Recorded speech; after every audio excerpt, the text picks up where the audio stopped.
আপনি জটিলতা না হলে তো সংসদ প্রাণবন্ত হয় না। এই জটিল অবস্থাকে সহজ করার জন্যই হচ্ছে সংসদে সরকারি দল এবং বিরোধী দলের আলোচনা, এবং আলোচনার এক পর্যায়ে গিয়ে একটা সমঝোতায় পৌঁছা, সেটাই হচ্ছে সংসদের কার্যক্রম।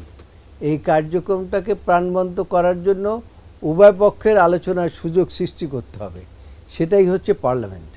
এই পার্লামেন্টের মধ্যে যে আলোচনা হবে, বিরোধী দল হয়তো তাদের কথা বলবেন, সরকারি দল সঙ্গে তাদের কথা বলবেন, এর মধ্যে থেকেই একটা সমাধান বেরিয়ে আসবে, সেটাই হলো প্রাণবন্ত সংসদ।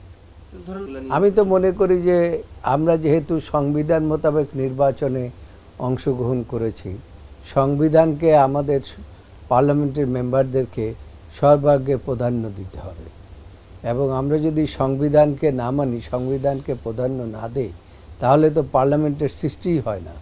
সেই পার্লামেন্টকে আমাদেরকে সম্মান করতে হবে, পার্লামেন্টে সম্মানের সাথে এই পার্লামেন্টে আপনার আলোচনা করতে হবে। কারো প্রতি কোনো বিরাগ নয়, রাগ নয়, প্রত্যেকেই আলোচনা করবে। নতুন রিন গভীর থেকে পরিষ্কার করে কাপড়কে রাখে নতুনের মতো উজ্জ্বল। নতুন রিন অ্যাডভান্সড পাউডার।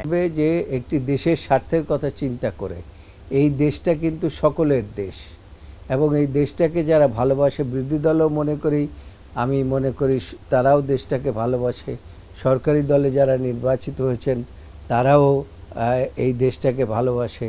এই দেশের ভালোবাসার সমস্ত কিছুর কেন্দ্রবিন্দু হচ্ছে আপনার সংবিধান।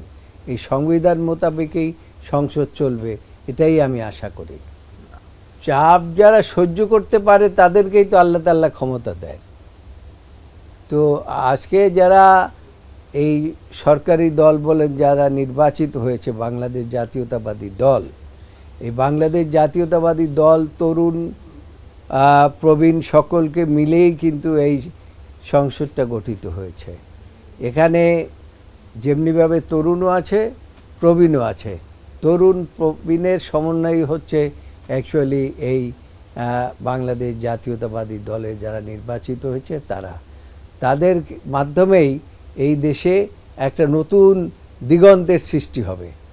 গণতন্ত্র একটা নতুন দিগন্ত পাবে। তার কারণ হলো এর আগে বাংলাদেশে কোনো গণতন্ত্র ছিল না।